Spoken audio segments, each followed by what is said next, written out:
So David, you're someone who, for some reason, I feel like some of the most embarrassing stories I've ever heard are from you. So I feel like you've had some of the just most embarrassing events. Yeah, and a lot of them for have one happened person. at camps. At camps? Yeah, it's like one that comes to my brain immediately. It was Flee the City. Or no, I think that's what it was called. And these are all just various church camps because you kind of grew up. It in was church. like a father-son. Oh, camp. okay. It's late at night. We're all sitting around the campfire, and someone, I think it was Josh Dugan, he was like, "Guys, you know what time it is?" I was like, "What?" He's like, "MPT time." I was like, "MPT time?" He's like, "No pants time." And I immediately stood up, and we're all sitting around the campfire, and I just take off my pants. And as soon as I do, this dad, who was like one of the stricter dads, comes walking out, and he's like looking at us, and he's like, "Guys, it is way past your bedtime. You need to be in bed right now. Why are you guys up?" And the whole time I'm like, my pants are down. and I'm like slowly, and like everyone is just like not even paying attention to the dad. They're all just trying not to laugh at me. And like I just slowly like bend over, and I just grab my pants and I start to pull them up. And I just remember like he leaves, and then everyone just started busting out laughing. Like, oh yeah, that I feel like that was maybe like 7th grade, 8th grade. So I was still younger. We were all younger. But yeah, I don't even know if the dad noticed me, or if he did, he didn't say anything. Just like blocked it. Yeah, like, out of like, his guys, I don't know what you guys are doing. But yeah, that's a big embarrassing, like funny story that comes to mind whenever I think of like younger camp days. Yeah. Did you ever go to camp, Austin? Not when I was around that age. I didn't meet you. Well, I was actually thinking about this the other day. Josh, I wouldn't know you if it weren't for David, basically. Really? You're welcome. You're welcome, Tooth. Yeah, like because I just randomly, I wasn't in the homeschool co-op anymore, but after I was already in public school, I went to one of these like yearly picnic things they had. I think I didn't even want to go. My mom just like pushed me to go because I had no friends. Mm-hmm. And the only person I really knew was Ben Nelson, who was down the street. And anyway, like I go there and Ben is hanging out with Caleb and David. And that was when I met both of them. And so obviously we had Caleb on the podcast, like whatever, 2 episodes, 3 episodes back, something like that. Mm-hmm. But yeah, and because I met them, I went to Heritage. Yeah, Heritage, that church, and that's where we met. Yep. And I Youth met group. the people from my first band. Yeah. So it's Wow. crazy like The chain of events. Yeah, the chain of events. And even before I met you, you know, I wanted to play music. Mm-hmm. I'd wanted to play in a band, and I thought about it all the time. But I didn't know anyone, and I didn't know how to know anyone. I didn't know how to meet anyone. Yeah. So it was more of just, I don't know, it happened by chance or whatever. I put out the right energy. Mm-hmm. Once I realized I was in the presence of the right people, or people who were involved with music, which weirdly enough were people at Heritage. But Well, I mean, like it's in it, and I'll say this too. It's like, it's strange. Maybe people from other places, but like here in Oklahoma, like the music scene, even the underground music scene and the metal music scene was like always really intertwined with lots of churches. Yeah. And like yeah. the youth and the teenagers at church. For the time period especially, yeah, because there's Yeah. so much like yeah. Well, that was the peak of Under Oath. Yeah, like Christian metal and things like that. There were a lot of youth groups at shows and stuff. like Harp and Lyre. Yeah, I mean, yeah. Clay was at, and I think Noah was at Heritage for a little bit. But Clay was our like youth group leader for a long time. I have a very, very, very, this might be wrong, but I think I have a very vague memory of being babysat by Clay's sister. Oh yeah. And Clay and his brother were there, like that type of shit. Because it was Yeah. it was like a church friend that Yeah.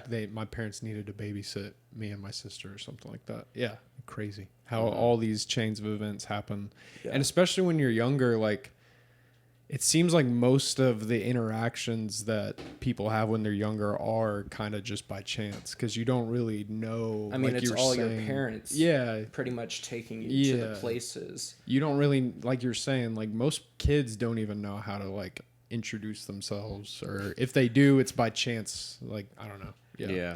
I just pulled Austin aside, I was like, I'm gonna call you Todd, and I didn't even like get his real name. Yeah, he just said I looked like Todd. I was Todd? like, whatever. Someone's talking to me. I was like, Whatever. Someone's talking. we were like 13, I think. What? We were like 13 Yeah. or something. Like in that phase where like random is really funny, and so Yeah. it's just like, you look like a Todd, I'm gonna call you Todd. And then I Yeah. think you called me Kevin or something like that.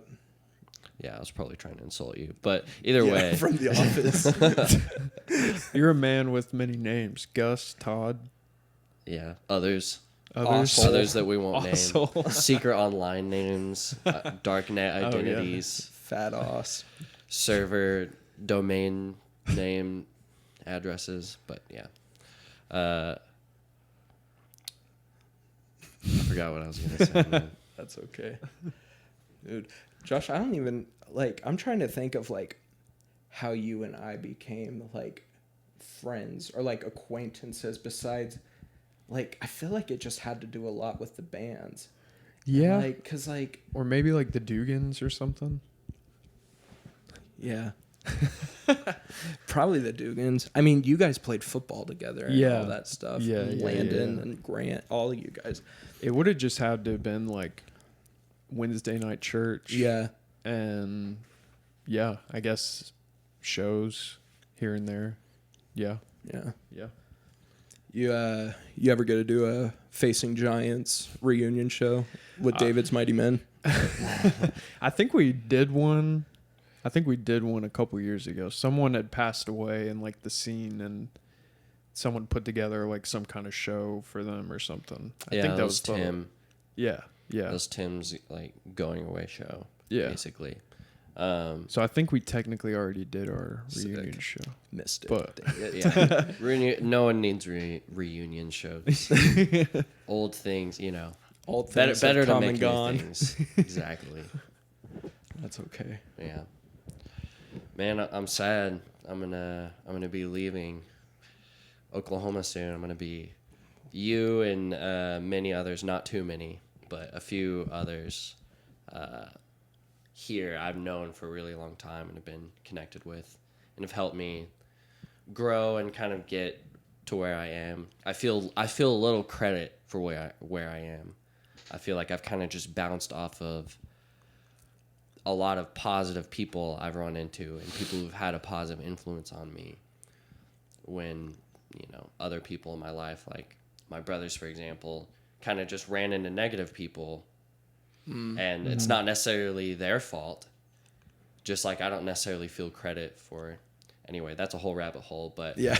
all of that to say, there's a lot of people here that have had like a real positive impact on me. And You're I think welcome. I've taken it for granted in a lot of ways. And I don't reach out as much as I could and all that stuff that people feel. But Dude, it's hard reaching out, man. Like, it takes energy, and like as you're getting into these adult mid-20s ages like we are, like once you get off insurance, once you have to get your own insurance, basically, you have to pay that's your own like bills. You're overthinking shit Yeah. all the time. Yeah. Sometimes type of feeling. yeah, and you're just a lot more stretched for time, so Yeah. it's hard. And I mean, but that also goes for the other person too. Like everyone, you know, because sometimes like I feel like I'll be like, man, like I haven't reached out to them, but also they haven't reached out to me either. So like it's one of those things where it's like, you know, they're going through the same stuff that we're going through. You know, they got life, they got a job, they got, you know, bills, they got all sorts of stuff. See, and that's where, like, at some point I switch the frame. I don't always feel this way, but I try and remind myself that it's almost always the other person. Like, you think it's you. For example, that someone's not hitting you back, or someone's ghosting you, or I think someone ghosting you, that's kind of the perfect example. Yeah. Which, okay, yeah, if you're a guy just, like, hitting up a girl again and again, like, maybe it is like you. actual, it's probably you. It's probably you. Yeah, But like Like in general, just people feel like, oh, maybe they're mad at me, or maybe this or that, or we're always analyzing how people are looking at us, assuming that people are always thinking about us and considering us, but really, it's like people are just thinking about themselves, and they likely feel the same thing. And it's like, you don't have to carry that responsibility, but at the same time, it's a good thing to be the one to reach out also. Yeah. I run into that problem sometimes, and then I do have to remind myself. I'm like, oh wait, they're not thinking about me, but not in a negative way. It's like It's just you don't realize it at the time. I told Caleb last week, actually. I was like, man, like, you know, I love the times that I get to spend with you, because, like, dude, me and the Dugans, like, growing up my whole life, like, it was either Zach and Caleb were at my house one weekend, and then the next weekend I was over there. Like, gotcha. And like now, you know, Zach lives in St. Louis, and he has, you know, he's married, has 2 kids. Caleb, he's like on his way to becoming a doctor, and like he's married, has Gray. And like I told him last week, because last week was the first time I had seen him in over a year, and I was like, man, like, I hate to even say this, but like whenever it comes to me like wanting to hang out with people, like you don't even come on my radar anymore.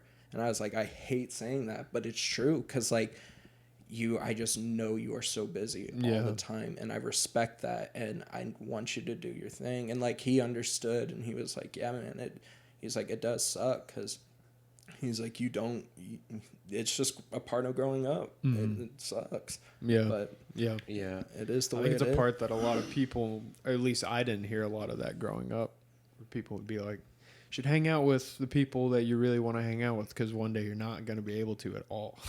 Yeah. Or it's going to feel like you can't at all.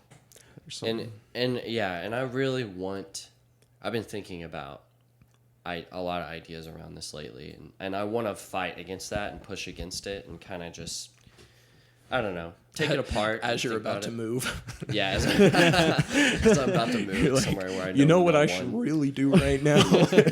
Literally, the one guy I know is an Aussie that I met on LinkedIn, and I'm renting my condo from him. Oh, that's a pretty crazy story. Yeah, it is. He's from Australia.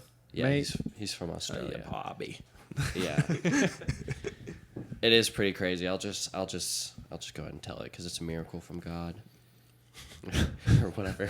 So anyway, no, but like before I even started interviewing with this company, I started talking to this dude on LinkedIn, which I sadly had to start going to LinkedIn for my job search. But he was just trying to help me out randomly, was super nice. And I was like, who is this dude? And he told me he was also trying to become a developer. But anyway, at one point after we had already met, I asked him where he lived, and he was like, Lehi, Utah. And I was like, oh, Lehi, Utah. Sounds familiar. And then I realized I just applied to a company that was located in Lehi. And I told him, I was like, hey, maybe I'll get hired. We can get a beer. And he was like, yeah, if you do, I have a condo and I'll rent it out to you. Which for me at the time, I was like, that's a pretty forward thing to be saying. Kind of. I was like, wow, okay, cool.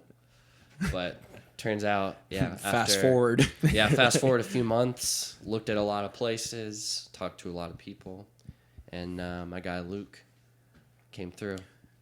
He's also into Bitcoin. That's another thing we're talking about. Dude, Andy's from Australia? Yeah. Dude, that's so dope. What if he takes you to Australia someday?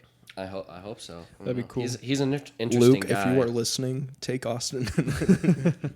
I'm sure. I don't think he knows that I have a podcast. I literally tell no one. about your podcast? Yeah, I haven't really about told this. people either. It's more exciting to hear when people are like, "Hey, I've been listening to it," and you haven't really said anything, because then it's Yeah. like it almost, I don't know, means a little Yeah. more. Like, I mean, the You only don't- reason I found out about it was Vincent posted about it, and I was like, "Oh, cool." And then I listened to the first episode, and I was like, "Oh, that was really cool." And then Nice. I continued. yeah, cool. Yeah, cool. thanks for being A consistent so listener. supportive. You're Yeah. welcome. It makes my morning commute better. Like, I don't really listen to podcasts like ever. I kind of struggle missing with out. I know that's what everyone tells me, but like I really struggle with listening to podcasts. I just really enjoy listening to music, and like I don't know, like I guess the idea of it is like knowing you guys and like being able to be like, oh, I know what they're talking about, Yeah. or like I know who they're talking to. Like I feel like that's really fun for me, and so it makes my commute to work a lot better because I'm like, I know what they're talking about. That's fun. Cool. Yeah. That's cool. So I found myself sometimes not being able to listen to some podcasts though too. Recently, maybe that's just because after I feel like I'm burned out, but I can kind of get that. Sometimes there's just nothing to listen to for me, like at least. Yeah. But I don't know.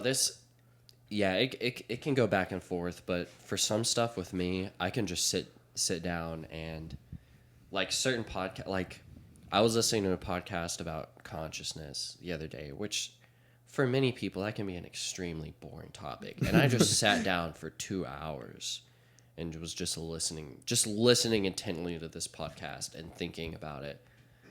And then I just looked up and I was like, oh my God, I can't believe I'm 2 hours into this podcast. Holy shit. And it's not like I was sitting out of your mouth. Wow. Well, I was like sitting at my desk for 1 hour of it, and then I like.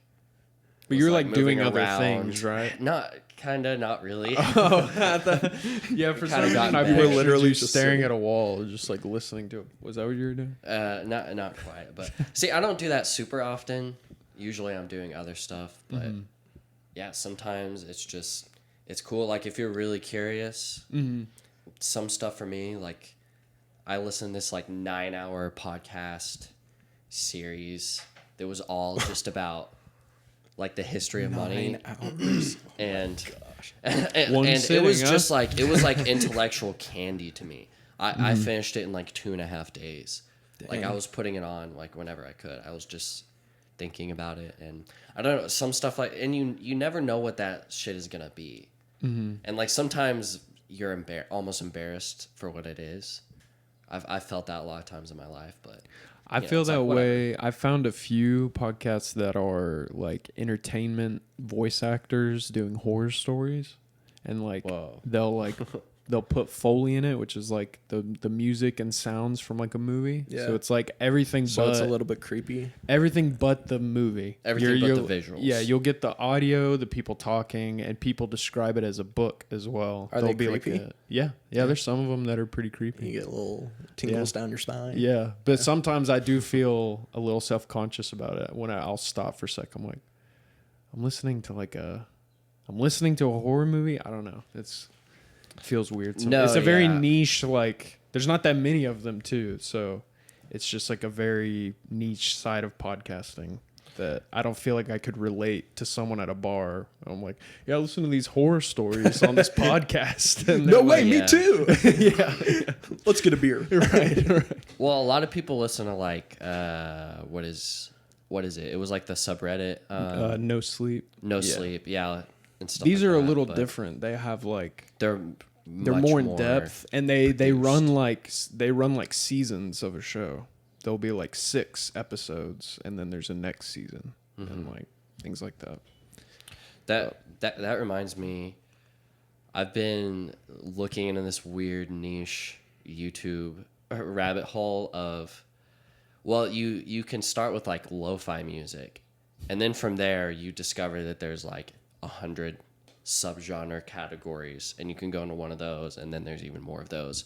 But one I've discovered is people doing like lo-fi beats behind like philosophy lectures or like Alan Watts Okay. or yeah. And one of those producers, one of the biggest ones, named Akira the Don, he just like finds stuff that like he thinks is like really good philosophy information or education or whatever, and then just like mixes it with lo-fi beats. And it's like hour plus long videos. But he recently did a mix of Dune, the entire book, like the sci-fi novel. Like an audiobook? Yeah, a lo-fi beat Dune, the audiobook. And I just thought like I don't even know what that means. yeah, we're getting in the depths, but I don't know. I was just that like broke. We need to get up to the surface. I'm drowning over here. That just broke a whole new level for me where I was like, whoa, like audiobooks that are like aesthetically mixed with lo-fi beats that I don't know. People are mixing a lot of shit together and coming up. Yeah. And I don't know. Dude, his birthday's today. My 9-year-old cousin, he has autism, and what's his name? Daxton. Daxton. He Happy birthday. Yeah, happy birthday. Shout out Daxton. Happy Big 9th eat birthday. We had a Minecraft birthday party for him last night. Hell yeah. Hell yeah. Yeah, it was pretty sick. His parents like made these like little brick clays that they got to destroy and find like little golden gems and stuff. Cool. Like they were all pretty pumped about it. But anyway, he has like I'm pretty sure it's Asperger's. But it was really cool. So in August I got laid off and I was unemployed for 5 months. And during that 5-month period, I did a lot of babysitting for them, and I would help them with schoolwork. And, like, I would always play lo-fi beats for them. And, like, he literally, like, he loved it. And, Yeah. like, it's funny because, like, his dad... Wait, do you know Tyler Evans? Does that name sound familiar? He was in the band with Vincent. And the guy from... the lead singer from Harp and Lyre. Oh, Badlands? Oh, Badlands. yeah. It sounds... He's really The tall. last name Evans sounds really familiar. He works at Walrus. Okay. He does like Walrus guitar. Audio. Yeah. Okay. So he's in charge of like their social media. Okay. I've never talked to him directly, but we probably know like A lot of the same people. Yeah. We've just happened to have never talked. Yeah. But he's like your cousin. He's my cousin. So this is his kid that we're talking about. But anyway, so I would play lo-fi beats for him all the time, like while studying. And it's funny because his dad, he likes like metal and stuff, and like he does too. But like, it was fun because I would play. Gotta have both sides. Yeah, gotta have that balance. Well, I feel like it's always cool to find out with like a younger cousin or from in my case, my younger brother. I'll show him some music that I like or things that I like, and it feels nice whenever they're like, play that again, or it feels cool. It's to always a find good something. feeling whenever you play someone something that you enjoy and they're like, oh, I enjoy that too. Yeah. It's like, Unprompted, you just put it on. yeah, you're welcome. So anyway, but something really cool last night, he got money and he like was pretty bad at counting whenever I was with him. And last night when he got the money, he was just like 1, 2, 3, 4, 5, and he was just going. And I was like, dude, you're counting. Whoa. He counted all the way to 20. Nice. And I was just like, oh man, like it was just really cool because I haven't been with them, like I haven't babysat them in a while. Like it's been since I want to say like maybe December. Because I got my job in January. Does he have pretty like serious Asperger's? No, he's more on the, I would say, well, I don't really, it's not serious. Like he's on the Asperger's side, so he's a lot higher functioning. And so, but like it was just a really cool moment last night. I told my uncle about it because I was standing next to him while we were watching him count. So, but yeah, that's exciting. I mean, my brother has autism, but he's kind of in the same. I don't know what you higher call it. functioning. Yeah, he's higher functioning. And yeah, whenever he didn't need like a stuffed animal anymore or something, or It like was a big step. Yeah, or he would like pick things up with like closed fists sometimes, and too like just sensory things. How old is he? He's now almost like 13 or 14. Okay. But back when he was younger, Yeah. a lot of it was just cool to see. Like he would just do something one day, and it was a great feeling. Yeah, Daxton has progressed so much. Like he hated taking pictures, and last night, like every present he'd get, he'd like hold it above his head, and he'd just smile, and then they would, Hell yeah, like cool. Yeah, it was really cool to see Yeah. that last night. Yeah. So That's yeah. awesome. Yeah, I guess we haven't talked about this much, but like my brother also has autism. He has Asperger's. Justice. Yeah. Yeah. And so we all have like probably above average experience. Definitely you, David, you have very high experience just with kind of spending time with people and understanding like all the various Yes. yeah, like mental disabilities and stuff like that that non-typical people can have. But yeah, like this, like you're talking about lo-fi beats, and I don't know, I was just thinking that like people with autism, they have such a different attunement for like senses and for certain types of stuff like music. Like they can really sense very, very deep into that stuff in a way where a lot of what you would call normal healthy people who are fucking brain dead on their phone all day, like they can hear beautiful music and it just sounds like it's just more flat to them.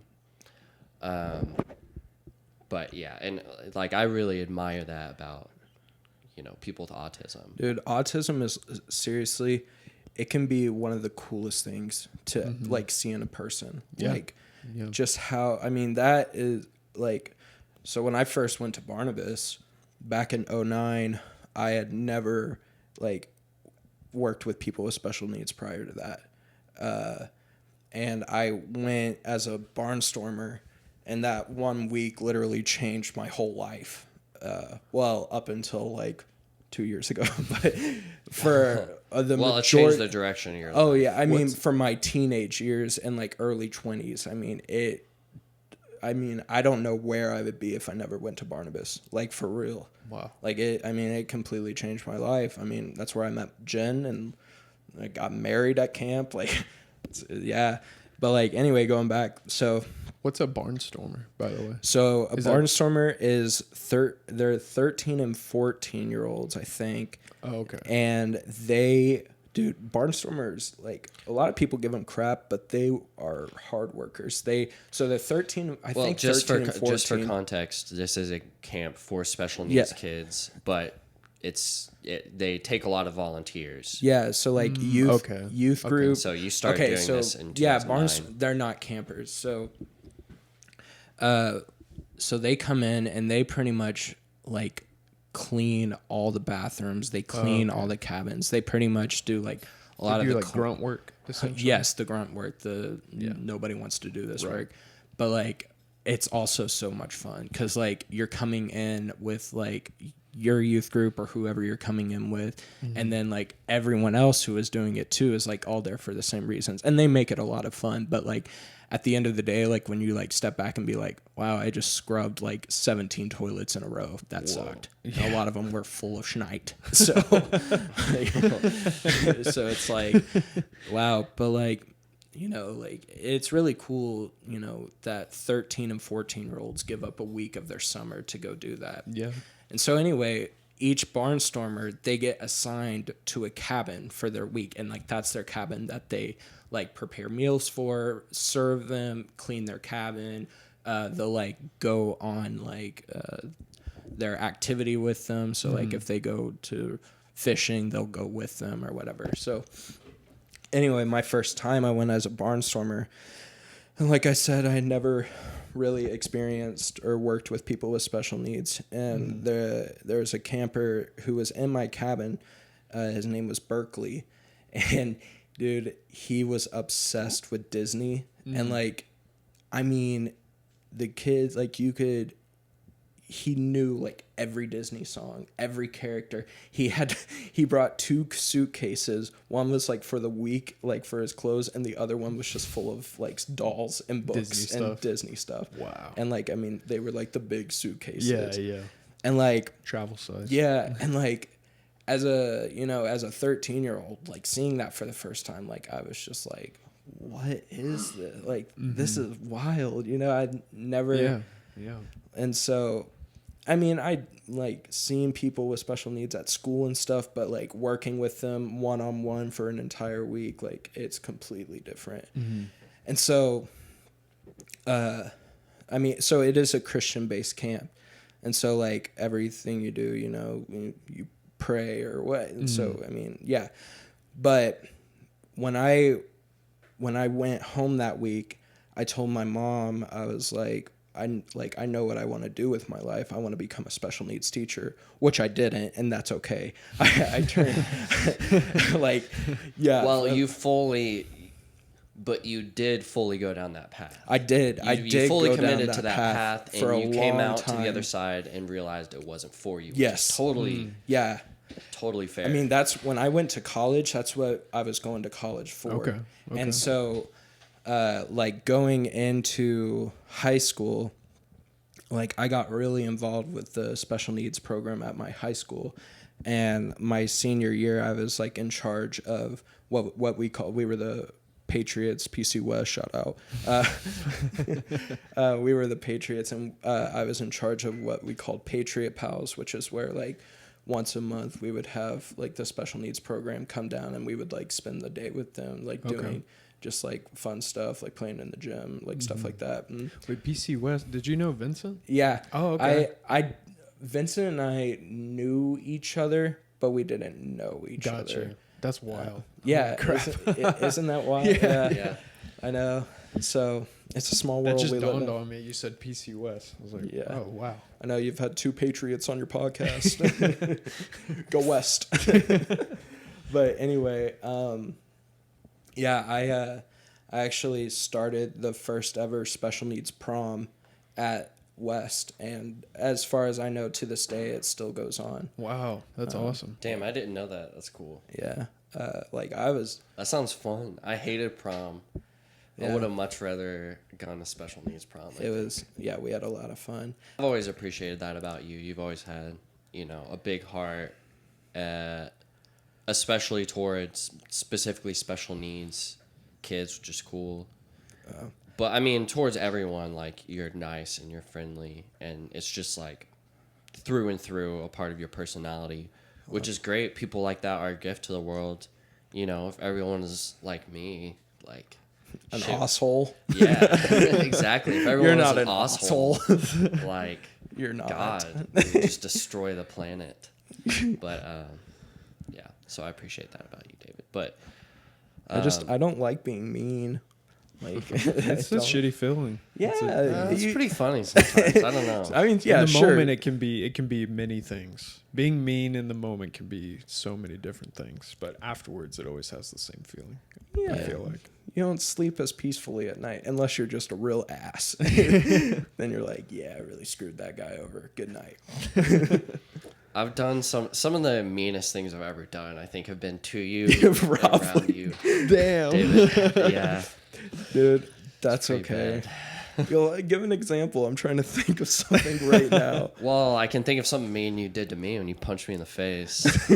Dude, okay. So we were chest locking. Okay. And like and Casually after Sunday church, Yeah, in my yeah. front yard, we were shirtless, chest locking. well, and this dumb nuts, he ducked as I was going in, and I just Okay. knocked him right in the So forehead. he didn't Yeah, yeah. actually punch you in the face. I mean, he actually Well, punched you in the face, but He says it was an accident. Dude. I did the same thing to my brother one time. We were chest boxing, and he ducked. yeah. See, yeah, you shouldn't duck. If the other person's aiming for the chest, it's kind of the duck is if they're aiming at your head. Yeah. See, that's the thing. But you Yeah. know, I'm used to real fights, so that's how you got to be. So I'm on mine and Austin's like Facebook. So if gross. I know My Facebook is supposed to be destroyed. it's not. It's not. I know. I have to keep it up, or else one of my apps breaks. My app that helps people get rid of their Facebook will break if I get rid of my Facebook. So, well, anyway. Thank God it's not broken right now because there's some good stuff. So on March 5th, 2010, you sent a message to me that says, David, thanks to you, I now have like 50 bruises on my back. How the pound, percent sign, and sign, star sign, Nice. am I supposed to know what doorknob means? Nice. I was censoring myself there. Yeah. That's good. And I commented, ha ha ha ha ha ha ha ha ha ha ha ha, with like at least 25 exclamation points. And you said, this Wednesday, I'm going to give you the ass kicking of a lifetime. And you spell ass with a $sign. And Nice. I said, oh shit. But I spelt it S # percent sign at sign. Nice. Thank you for that rundown. Yeah. And then That's a relic. Yeah, there was definitely lots of beatings and physical yeah. altercations and stuff like that. yeah, April 9th, But- 2010, you said, dude, you broke my toe Wednesday night. You're so dead. And I commented and I said, ha ha ha, I really exaggerated these ha ha ha ha's. But like a ton of exclamation points, and then it says, I'm so sorry, exclamation point, like 1,000 of them. Dude, you broke my toe Wednesday night. You're so dead. My first ever Facebook. Man, that was Comment you to can you. tell that was before Facebook's all of these social media's privacy policies. Because right now, if I sent threats over any social media, I would get You're so perma-banned. Yeah.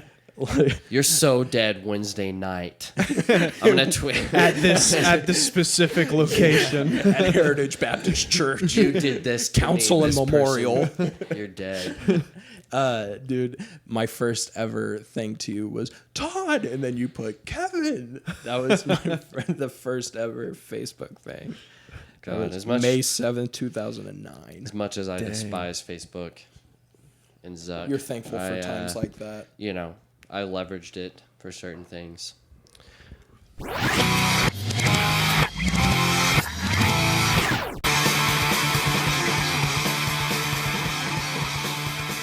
David, I wanted to ask you about.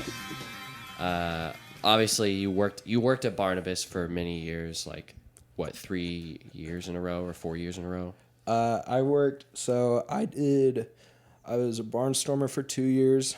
Then I volunteered 4 different weeks throughout my high school. And then like throughout my high school career, like during the summer. And then 2014 summer, 15, 16, and 17, I was at camp all summers. All summer? Mm-hmm. Wow. 3 months. And then, but also, there is a 2-year part of my life where I was consecutively 2 years in a row with Barnabas. So it started in May of 2016. I went to camp.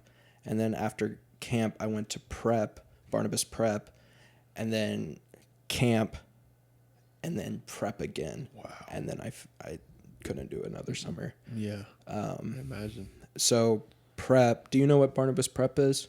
Hey, I'm assuming you just are getting ready for everything, like for the whole camp? For the No. whole... So okay. Barnabas prep is a college for people with special okay. needs. It's a 9-month program, and it's literally like it's during the school year. And so it's located in Branson, Missouri, and pretty much you work every single day with people with special needs, teaching them how to be independent. So like you teach them basic life skills, so how to cook, how to clean, how to do laundry, how to fill out a resume, how to apply for jobs. Wow. Like we would take a lot of the students like in Branson. Have you ever been to Branson? Yeah. I've only gone to the theme park there, but Silver Dollar City. Yeah. It's a good park. It's great. Yeah. So Yeah, I've been there multiple times, but it's crazy because Branson was like the family vacation that my family would do like every summer growing up as a kid. So like living there for 2 years was kind of a trip because I was like, I mean, this is where I would go for vacation, like with my family, and now I live here. I feel like Branson, Missouri is such the classic like Bible Belt family vacation spot. Oh, My family absolutely. did the same thing. Sure. I mean, we would go if we wanted a cheap vacation. Yeah, like I mean, it's pretty much drive hillbilly to- Hollywood. Yeah, Like, yeah. They just have so many weird things. Got a goddamn cave over there. Yeah, they got, crocodile in a caverns. jar. Got caverns. Yeah. Saltwater taffy. A lot of saltwater tapping, a lot of mini golf. So much mini golf, like every other block. It's like dispensaries here, except it's like mini golf. Yeah, putt.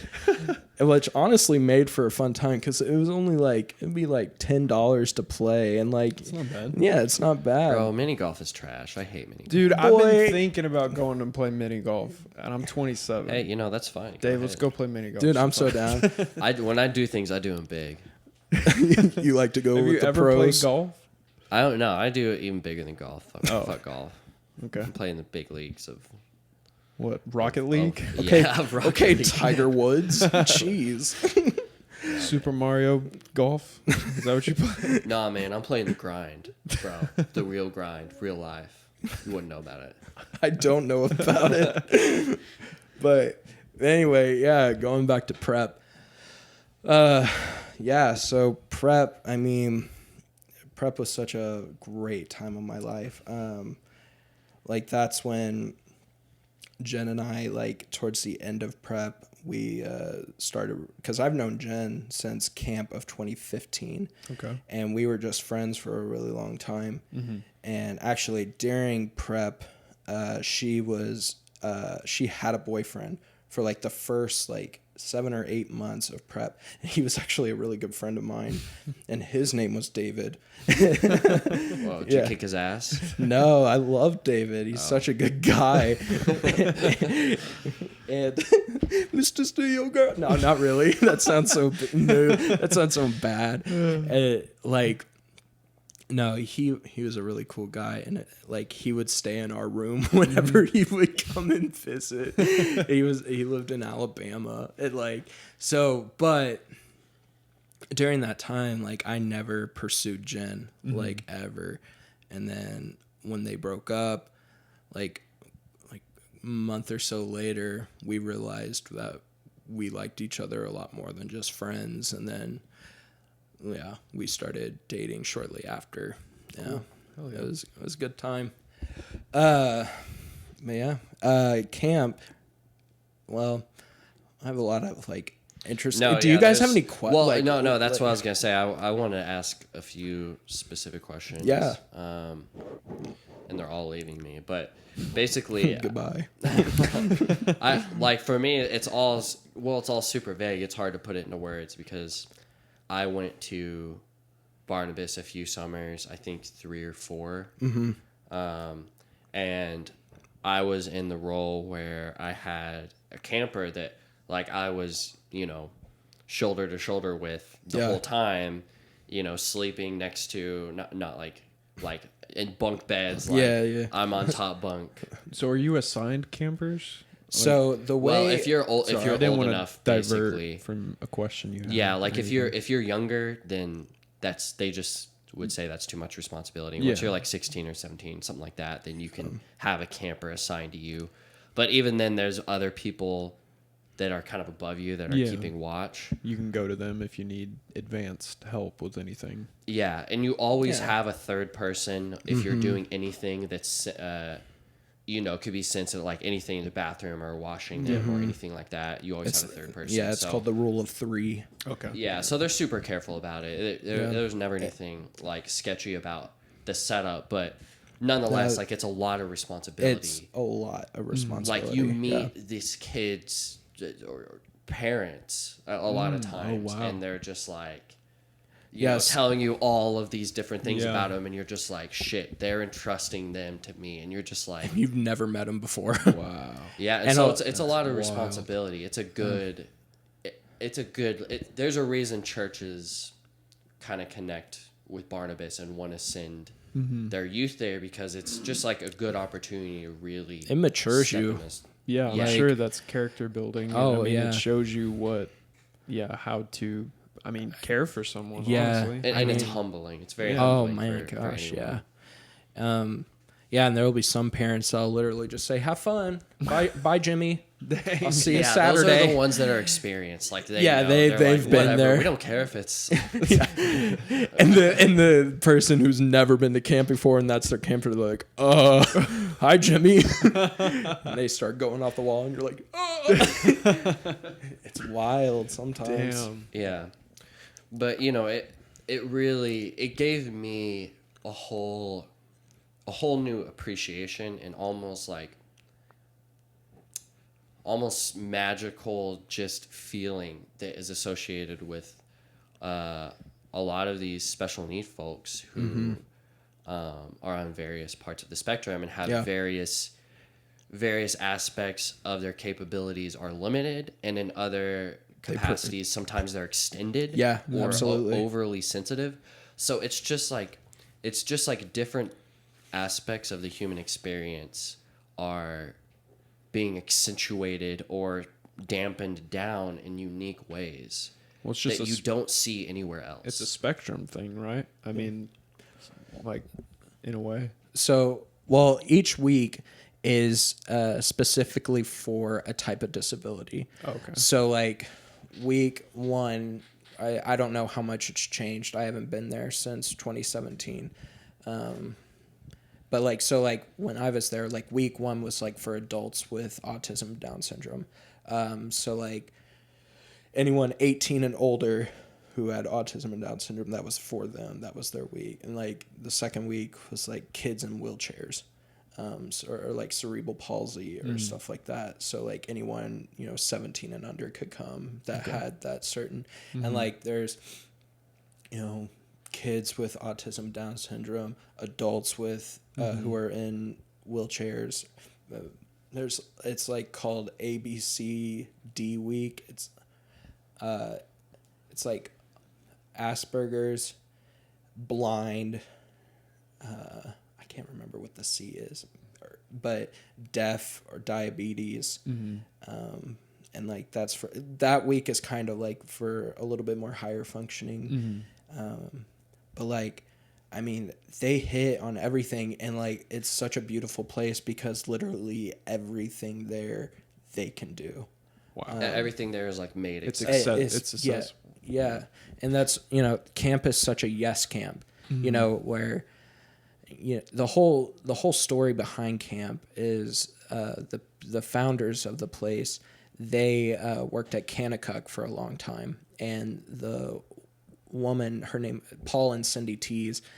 Cindy, she worked in the medical room or whatever. And there was one of the campers that would come in, and she had to come in every day to do like some checkups and stuff.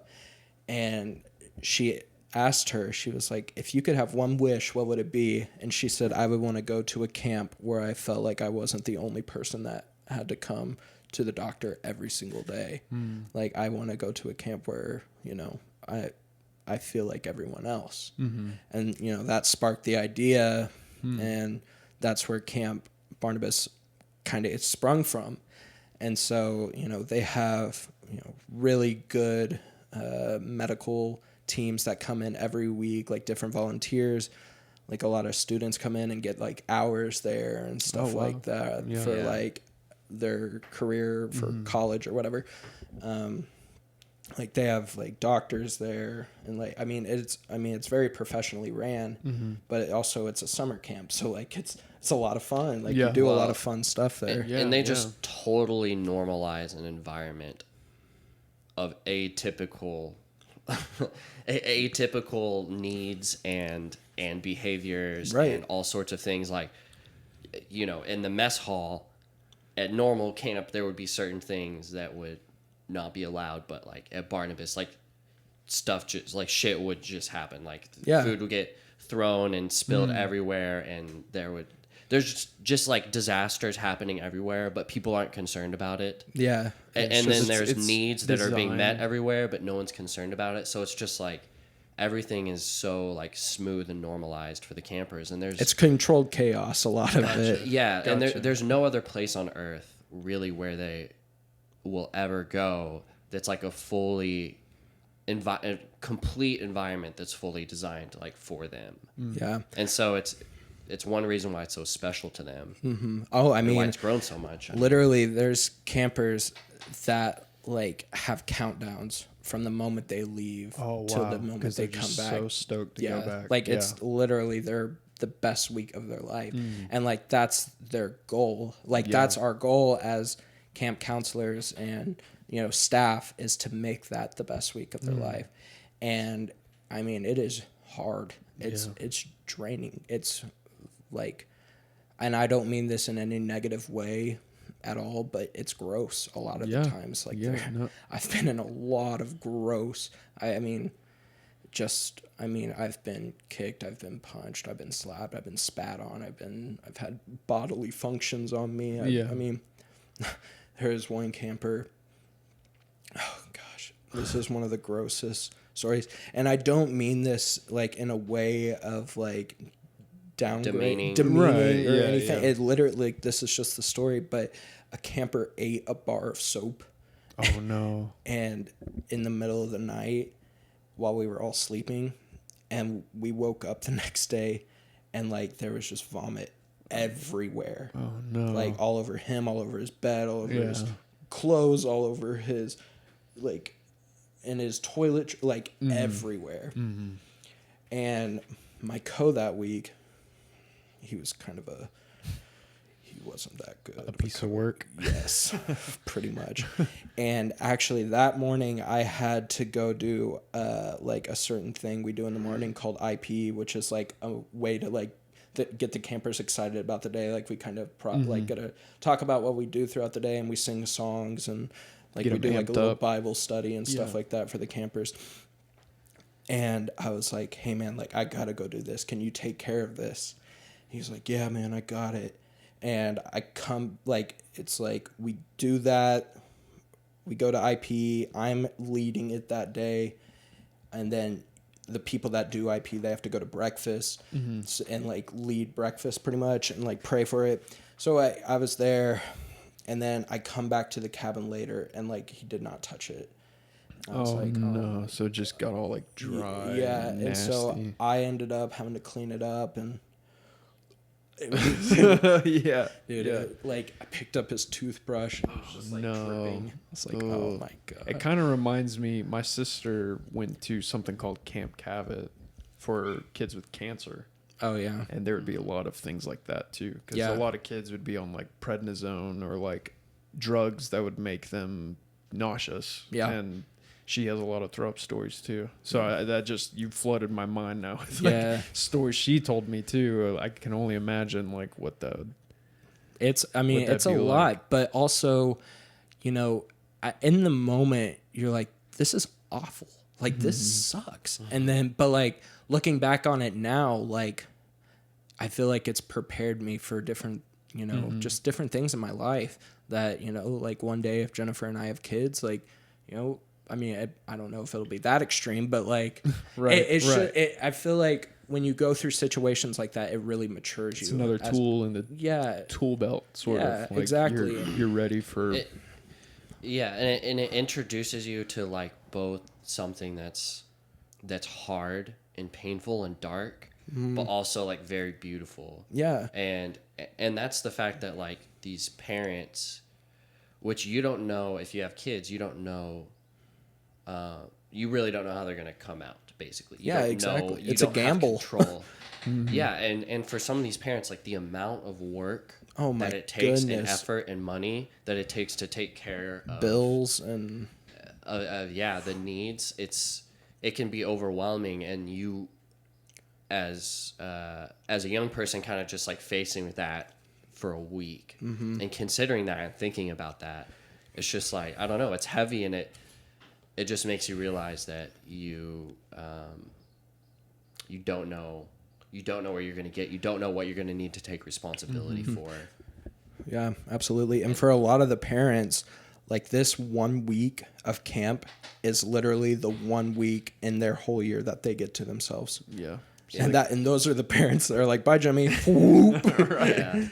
I mean, a lot of first time campers, you know, they like their parents come prepared. Yeah, like yeah. they got They sheets, got a list ready. which is almost in a way kind of the same kind of overwhelming feeling whenever you got a parent who drops off their kid and pieces out, and then the parent who is like, here's every single thing you need to know about their kids. Here's this food allergy. Right. They're allergic to this type of soap. They're like, and you're just like, oh my gosh, like I might kill your child this week. Like, Yeah. and then, and so like, it's two completely different opposite feelings, like of like, you know, the one parent versus the other, but also in the same way, it's still that feeling of like your life. It's not necessarily your life, but in the moment you're like, oh my gosh, like this week for 5 whole days, 24/7, 24/5, I'm going to be with this responsible for this person. Yeah. Yeah. And I mean, you know, for a 15-year-old and 16 and 17, you know, I mean, it's a lot. Yeah. It's heavy. Yeah. But, you know, at the end of every week, you know, I love, you know, missionary stories. So the people that volunteer that get paired up with the camper, they're called missionaries. They used to be called CIAs, which stood for Christians in Action. That's epic. CIA, Christian in Action. But then they switched to missionary. And honestly, I don't know which one I dislike more. No offense, Barnabas. I love you guys. But but I mean, just the people, you know, I've seen, the real douchebags that come in and like they're real quiet and they don't really want anything to do with camp. You're like, yeah, I'm just here because my parents sent me here. Or I'm just here because, you know, my youth group made me come. Like, I don't want to be here. Like, all this stuff. Like, those kids are usually the ones that get impacted the most. And like, they come back and like they, you know, I've seen a couple of them like serve like different weeks of the summer, like come back. Yeah. And it's stuff like that, you know, really needed to be taught something. Yeah. Like and then, you know, nowadays, like there's so many punk kids that I'm just like, dude, go work with people with special needs. Like, you know, there's so many, you know, bitchy kids now that just complain and whine and, oh, my Wi-Fi doesn't work. Hey, dude, at least you can feed yourself. Yeah. You know what I mean? Yeah, like, that's true. Use the restroom. Yeah, all kinds of. And but I'm like I said, I'm not trying to be demeaning in any way. Right. I'm just saying it's facts. Yeah, it's just true statements. Yeah, you can't really argue with the truth when it's staring you back in the face. Exactly. Yeah. And there's different ways to kind of learn that lesson, that life lesson. Yeah, that's not the only way to learn. Like, it's basically just like gratitude. Having humility. Yeah, humility. And me and Jana were talking about this last night. Like the two-sided coin of gratitude and awareness / preparedness for suffering, basically. Or just like the difficulties of life. Like grateful for what you have. And you're grateful because you know how much worse it could be. Or you know that without your capacities, you know, you'd be suffering.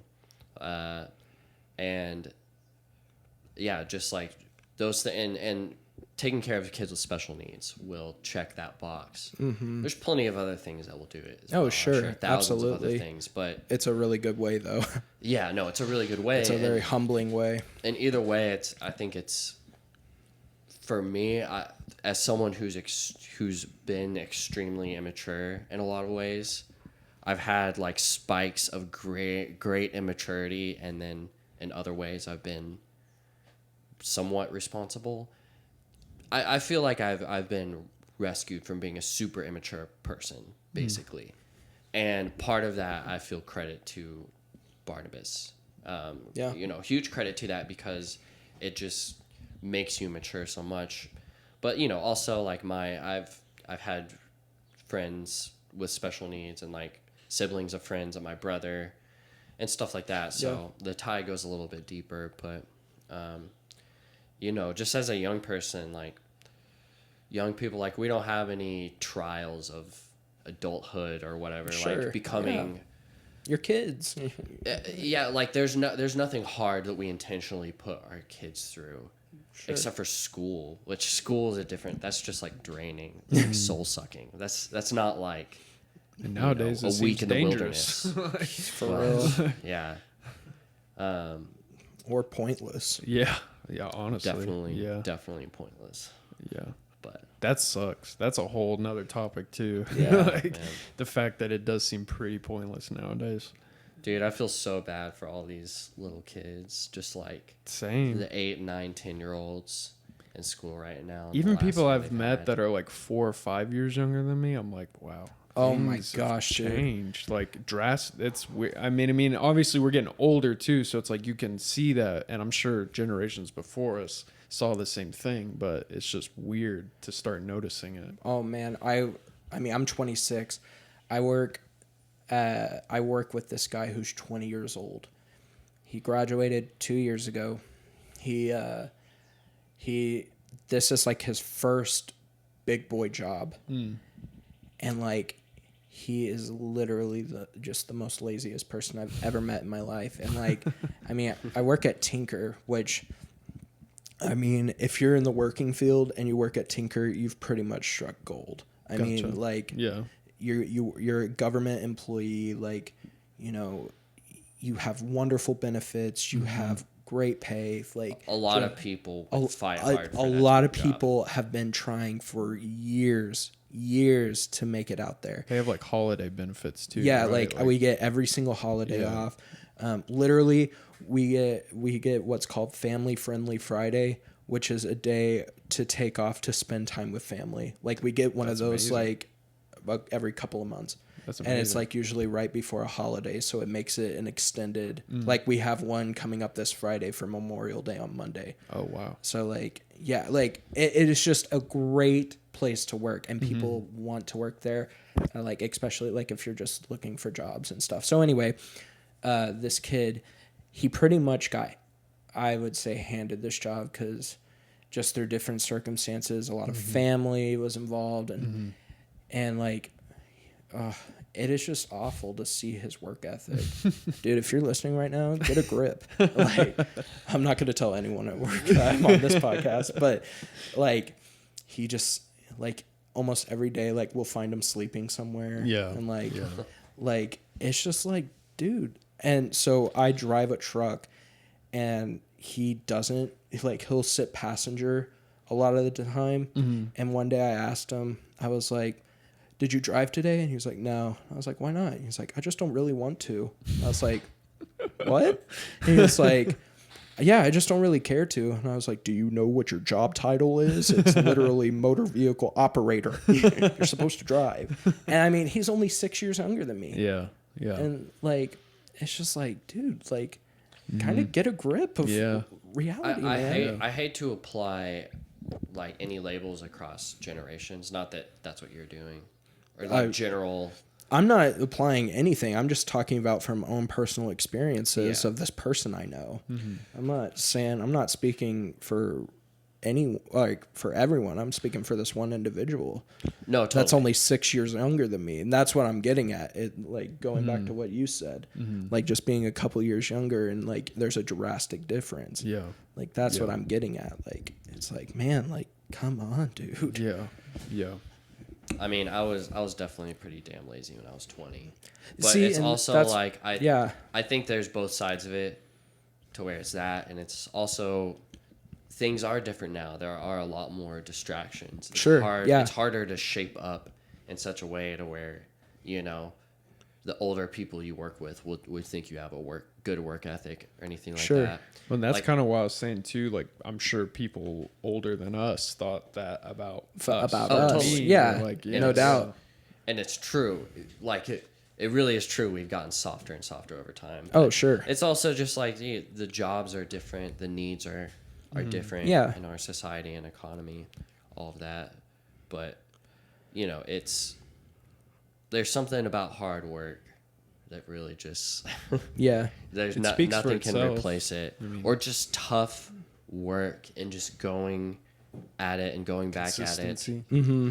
Yeah, and not that I think that like, oh, that's, you know, everyone needs to be doing that, and if you're not doing like whatever, if you don't have to do that, good for you. Like, it sucks for most people. It's suffering, but nonetheless, it's a different kind of suffering just to be consistently softened Yeah. and to not have to do anything hard, because well, that's not how life works. Like, Yeah. hard things come up. If you don't do hard things, then it's like worse things happen Yeah. just by being passive. And Well, yeah, you won't be prepared. Yeah. Life's hard sometimes, man. dude, Which I'm life's hard sure all the time. Barnabas taught you all that really quick. Yeah, dude. Man, going back to like missionaries and stuff, there's this, you see all sorts of different personalities and stuff.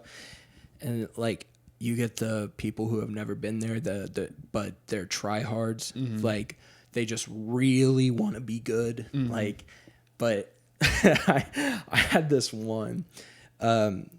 His name was, he went by the name Cookie. I honestly don't even know his real name, which is kind of sad, but also not really. Like, I've met so many people. Yeah. It's really hard to Yeah. keep track, and you only know these people for a week, Right. and then you leave, and you probably most of the time never see them again. Right. And so he went by the name of Cookie, and he was a real nervous Nelly, and like he just constantly wanted to do good. And like, so we do this thing called excursion, which is pretty much, so we have like AC cabins, and like that, we have like different things that can like handicap accessible bathrooms, stuff like that in the cabin. So the cabins are pretty worn down. They need to get new ones, but whatever the budget is, I don't know. But anyway, there are 4 people though. And we go to excursion, which is camping, like legitimately, like Gotcha. like campfire. You sleep in the woods. They have like this big tent that they set up, and everyone has like their own cot. You can bring your hammock. And you stay the night there. Cool. Yeah, it sounds cool. It sucks. So Yeah. like, I remember excursion was always like my least favorite, but also my favorite because it is fun, but also like, Well, I'm sure it's a different type of camping. yeah, I mean, but it's only for one night of Yeah. the whole week, and it is because you're still having to Do everything you do would have to everything do. you would have to do in the cabin, but now you're without a facility. yeah, exactly, and Yeah. you're in the heat of the July summer. Oh yeah. And I would say the daytime is fun, but nighttime really starts to suck. So when I was a missionary, we slept on this tarp. I have 2 different stories. One involves Cookie, but this one's another one. That's just a really quick, funny story. But I was a missionary. We were sleeping on this blue tarp that was literally laid out in the field. We didn't have any blankets, any pillows. I was laying on this tarp. I was so sweaty and sticky, and I hate being sweaty and sticky. Yeah. And I'm laying there on the tarp, and it's the middle of the night, and I'm like, I'm not even asleep. I'm like, I gotta pee. And I was so over everything that I literally just stood up where I was and I peed. And I pissed on the tarp. Like, I did not care at this point. Like, I was sleeping like on some rocks too. And so Yeah. I didn't feel Yeah. like walking and like trying Yeah. to like, maneuver my way. I was just like, I'm just gonna piss. I don't care. So I pee, and you can hear like the water, like my pee hitting the tarp. The next morning, my cabin staff, he comes up to me. He was like, "Hey man, just want to let you know, like, I never sleep during excursions. I totally saw you pee in the middle of the night on the tarp." And I was like, "Yeah, sorry about that." He's like, "Dude, I get it." It's like, that sucked. That's another kind of embarrassing story. Right? Yeah. Yeah, exactly. So anyway, going back to Cookie. So I'm a cabin staff at this point, so I'm on staff, and he's one of my missionaries. And it's in the middle of the night, we're sleeping, and I'm in a hammock. All of a sudden, So Cookie has like long blonde hair. He has glasses. He's kind of a nerd almost. He comes up to me and he's like, David. And I was like, what? And he's like, hey man, I just want to let you know, I saw one of the campers come out of the tent and I think he went to the bathroom, but then he went back into the tent. Is that okay? And I was like, yeah, Cookie, that's fine. He just went to the bathroom and he's like, okay, I just wanted to make sure. And I was like, okay, man, just go back to bed. He's like, okay. And like I hear like I like kind of turn my head and like I lay back down in my hammock. I hear like some ruffling going on, and I turn around and I look over my like hammock, like little sheet or whatever. I like pull it down, and I see Cookie, and he's sitting in like one of those like chairs, like the fold out chairs. Yeah. He's sitting in it like this, and he has his feet in another one. And he literally just has a beach towel draped over his head as a blanket. And he's sitting there shivering. And I was like,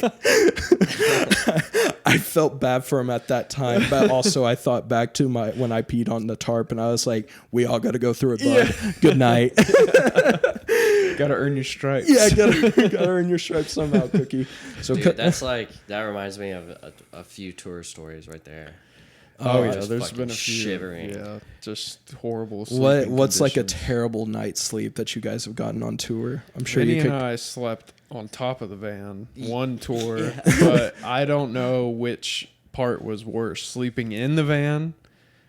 Would it just get so on hot top. and muggy? Well, we didn't have room, and we yeah. also didn't know anyone really on that tour at all. Like, What tour was this one? It was with a band called Souls. I think it was only for like a week. And yeah. we just didn't really know them or the other band. We didn't really know anyone. We maybe knew like one or two people at some of the shows we played, type of situation. So I always feel weird asking random people like, hey, can we sleep at your house? And I don't know, what was it like sleeping in the van for you and Chris? Not great. It wasn't great. That's what I'm saying. I don't know which it's like, one. would you rather have like hot and cramped, but you're kind of like things are kind of carpeted and cushioned A little bit kind on of the inside? you're also safe. But yeah, or You're you're in a just locked on top vehicle. of a van in a parking lot. Yeah, Jeez. with we On a had pillows summer and night. blankets though. So I Yeah. mean, that was me and Vinny were literally like shoulder to shoulder. Dude, I feel afraid to fall off. I was scared, but I kind of felt like it was kind of like a bunk bed situation. You sure? But we never fell But off. with like no Yeah. wooden guardrail or whatever. Yeah, it was pretty scary. But once it's like 12 or 1 and you're already sweaty and tired, you're just kind of like, I'm ready to go to bed. Yeah, you're just yeah, you out. just pass out. Yeah, you no eat some doubt. food and like wake up and the sun's just like right on your Blasting. face. Just Yeah, and you're absolutely like, I guess I gotta destroying get you. up. I mean, was there anything else? Oh than no, that? a real bad one was the Fossil Youth Tour when it was Flagstaff, Arizona, and we it was super late. It was a long fucking show, and we were into it, and it was just we were so tired, and we go back to this dude's apartment. Well, this guy, he's trying to get us to go to a party. He's like, yeah, it's gonna start at like 1. Flagstaff is a whatever. college town, so Okay. there. Yeah. It came to it like we noticed, or at least I noticed like towards the end that this is kind of like a party city. Yeah. Yeah. Yeah. Oh, and he was like, "You guys want to come to a Yeah, party?" Okay. He's like, no, come to the party. It's gonna be awesome. We're like, I don't know. We're pretty tired. We kind of want to crash. Sure. And he's like, okay, you can just go to my apartment. It's unlocked. And I was like, all right, that's kind of weird. That's We so go in. sketchy. What First the of all, heck? we go in. I walk in immediately. On the left, there's just a couple making out on the couch. You're like, "Hell yeah!" Can That's I where I join? slept that night. And That's where I slept. I don't know if you could call it sleep. You rested your head on their laps. Y'all But just do you. I'm They're just just trying like, to sleep. they're like, oh, what's up? It's cool. Come in. They have no Like, idea who sweet, you hey, are. what's up? Yeah, they had no idea. He wasn't at the show. Dude, people are so wild sometimes. Like, when I think of that, I could never. Like, just random people walking in while you're making out. And you're, oh, yeah, come on in. Yeah, but anyway, and we kind of like sprout around in this apartment. It's a weird, like, little 2-story, like, loft apartment type of thing. Yeah. Not a bunch of room, but, you know, not a tiny, tiny apartment. I'm asleep on the couch. It's a good spot. And then 30 minutes later, half asleep. Basically, the whole party shows up at that apartment. No way. Yeah, like they were like, Chris oh is yeah, sleeping on the it didn't work ground. out over there, so we're doing it over here. Yeah, Chris is Didn't asleep on the work out ground. over there. Chris And is in a people- sleeping bag, and they're just walking over. Yeah, people are walking over Chris on the floor.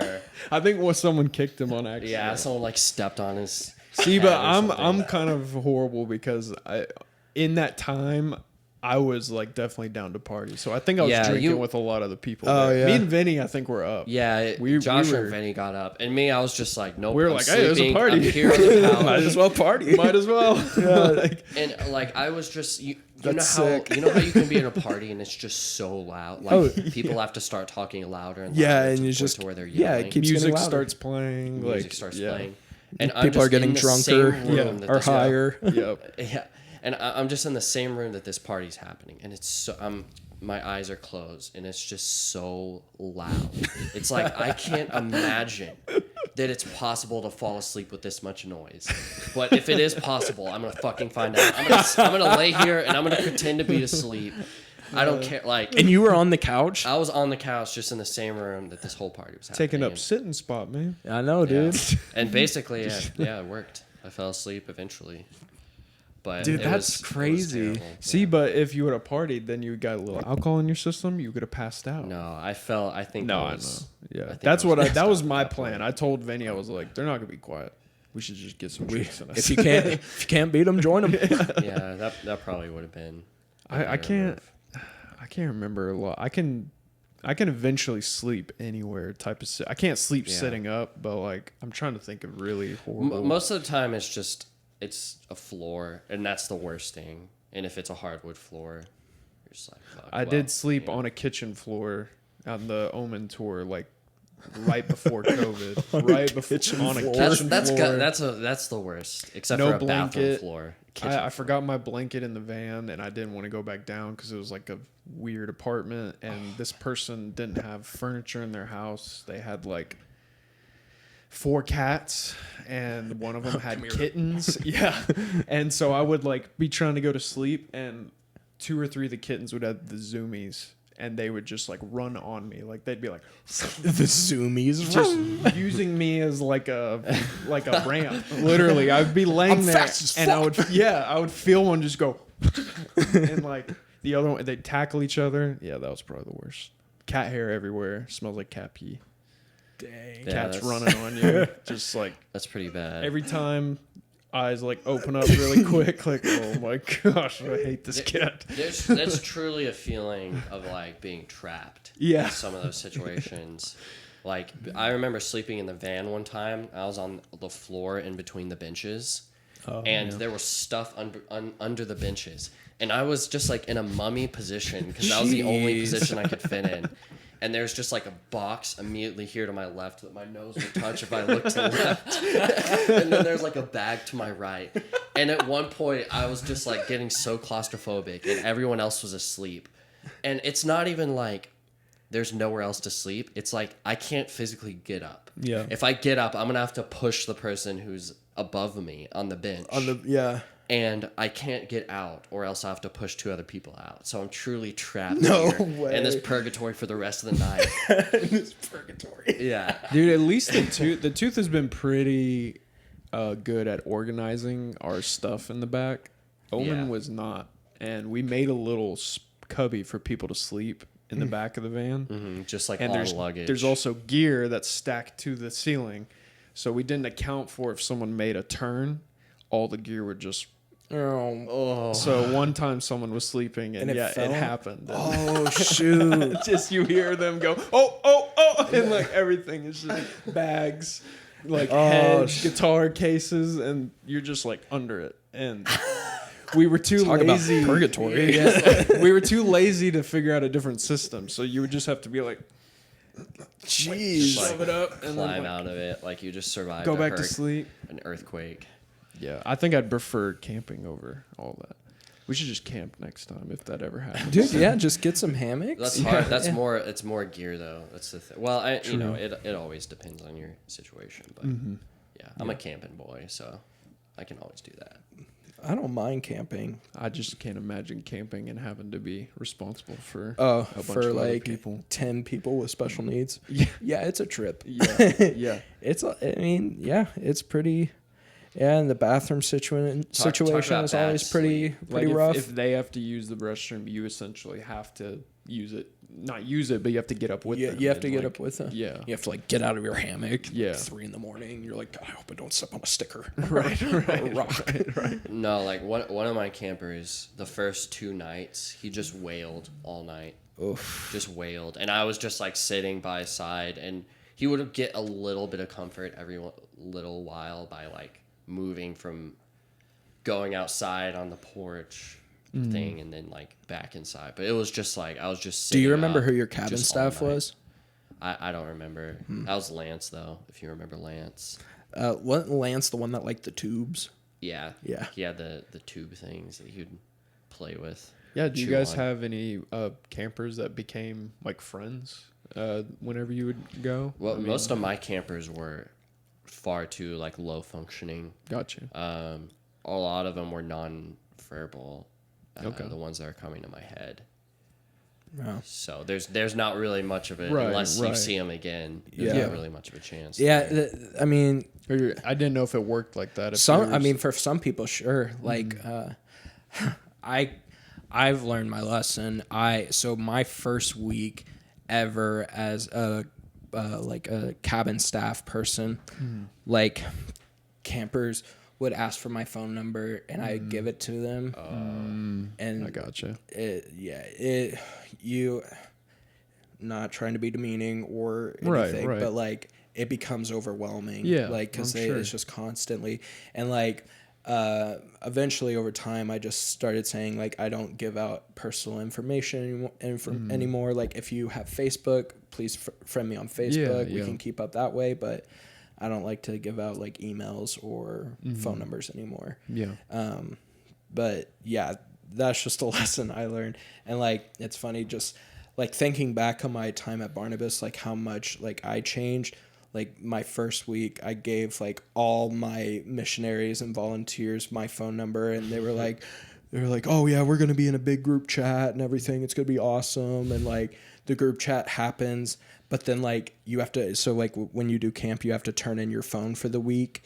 And so like, yeah, I give my, like, you only have your phone for like the time off. And then the next day when like the new batches of volunteers come in, you have to turn in your phone. For like a day, basically. Yeah, so you pretty much have your phone for like 24 hours a week. Gotcha. And like I would get like, so you would give them your phone number. This only happened once because I learned my lesson once and I was like, I'm never doing that again. But my first time back of getting my phone, like I opened my phone and I had like over 300 messages. Oh my gosh. And I was just like, nope. And that was back when phones were way different. Yeah, I mean, that was back in 2014. Yeah. And Even then, I phones saw were kinda that different. and I was like, man, like there's no way I can do this. And so like if I keep this up, like it's just my phone's gonna break. Yeah. So I'd no longer give out my phone number anymore. And like, but it's funny because like the messages like slowly die down because going back to life starts Right. happening.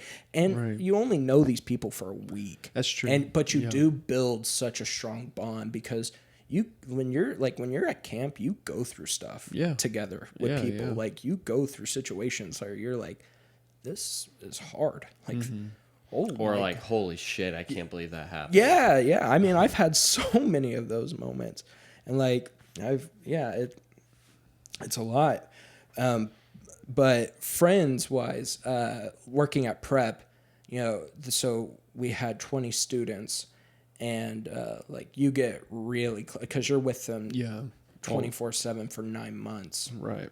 and like. And you're teaching them how to do everything. Yeah, you're teaching them everything. Like camp is just like a very yes camp. Like, oh, you want to go do that? Let's go do it, and we'll make it awesome. Right. Where prep is like, you don't want to do that? Well, let's kind of back up. We'll get to it eventually, but you're gonna have to wash the dishes or whatever. Like, it's just a part of life. If you made the mess, you're going to be the one to clean it up. Right. Like you're teaching them how to live as independents, where at camp, if they make the mess, you clean it up. But that's okay because it's camp. Yeah, it's their fun. Yeah, they get to have fun. Yeah, you know, they get to do whatever they want. And that's the beauty of it.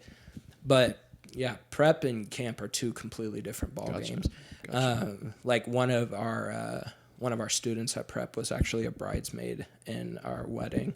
Oh, nice. Yeah, and cool. like we call her often. She'll call us, and like awesome. That's really cool. I it sucks because I mean, like I have lost contact with a lot of the students, but that's okay. I mean, life happens. We just started this by talking about we lose contact with even our old closest friends. Like closest friends. So I mean, it just it happens. And I mean, it's hard because you know they're just off doing their own thing, and we're doing our own thing, and it's kind of hard to get in contact with them because you would have to get in contact with their parents first and go through them to get to them, and it's I don't know. But I mean, like some like you know, prep is just such a cool program. Prep is so different now compared to when I was there. Like they've bought bigger facilities, and like the prep house that we lived in, that was where our school was. That was like where everything was. And now they just simply use it as a living facility. Everything, like they've bought in other properties, like where they get to like commute to go to those classes and stuff. Like that's cool. Like they have their own kitchen now. Like it's really improved. And I haven't been there in years.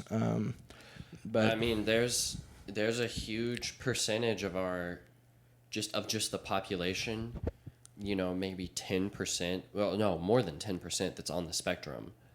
But you know, maybe 10% that get to the point to where most work is cut out for them. And it's like, we need to imagine a future, and we need to start building a future where those people are integrated into our society and not outcast. Not that they're totally outcast, but you know, like, most of your exposure to people with special needs is very distant, and you don't ever get to see the human element, only the disabilities that are obvious on the surface. And that's most people's kind of impression or understanding. But I guess I wanted to ask you, just like maybe even to close this off, what do you think people most misunderstand about just all the different people with special needs, or just that whole world and kind of what you've learned from it? Well, I mean, most of it is they just want to be involved. Like a lot of them just want to, you know, feel like they're included.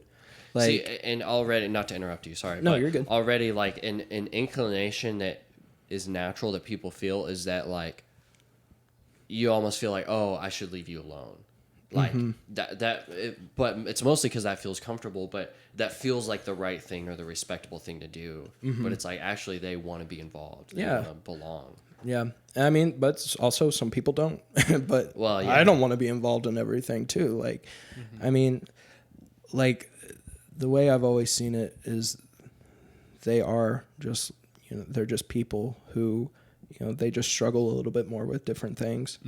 And, you know, they want to do, you know, certain things that you can't, like, that they can't do. And like, that's why I love Barnabas so much, is because, you know, the whole goal, and there's flaws in everything in life, but the whole goal of camp and prep is to make that accomplished. They want to do things, let's do it, you know, like, and so I don't know, like, and prep really does work. Like, so I was there for 2 years, and one of the students, he was definitely our hardest student, and when he first came in, like, he couldn't do anything. Wow. Like, he was nonverbal by choice, and when he did talk, like, it was always yelling, or he just was so mad at the world. And it turns out, like, growing up, like, he wasn't like that. He had brothers and he had siblings, and they all went to college, and he stayed home. And his parents were telling us, you know, that really wrecked him, because he lost his siblings and he was just at home. And, you know, it's one of the, he can't express that because he chooses not to. Right. And like, I mean, you pretty much had to tell him every single thing to do in order for him to do it. And like, over time of being there for 2 years, he learned so many different skills and abilities. And he actually, oh man, I'm gonna cry. He actually gave the graduation speech. Wow. At the very end. Wow. Yeah, That's when awesome. when that second year, so my first year, it was their first year, and I was the only we're called fellows. Mm-hmm. I was the only fellow to return for a second year. And yeah, he was the one who gave the graduation ceremony speech. Hell yeah. That's cool. It was sick, dude. Damn. I cried like a baby Yeah. when he spoke. And the cool thing was they had rehearsal the day before, and I was doing something. I don't remember what I was doing at the time, but I couldn't make it. Mm-hmm. And I had no idea that he was giving the speech. And all of a sudden he gets up there and he starts talking. Were you kind of nervous? For him? Yeah. Yeah. Yeah. I mean, I don't even remember, honestly. Mm-hmm. I don't remember what my initial thoughts were. I just remember sitting there and like, it was like, because my second year of prep was really hard on me. I'd been in the Barnabas world for 2 years of my life. I was engaged to Jennifer. I didn't really bond. My first year of prep, all the fellows that I worked with, we bonded so well. Mm-hmm. Like we still all talk pretty much a lot. My second year of prep, I didn't really, no offense guys if you're listening, I didn't really bond with any of them that well. There was only one fellow that I really bonded with. Do you remember Matt Foston? No. He was one of the flower boys in my wedding. Oh. I have flower boys. Yeah, okay. Yeah, it's like 5 of my close friends, like bigger guys, and they were throwing flowers. That's great. Yeah, but anyway, so he was a flower boy, and he was a fellow with me.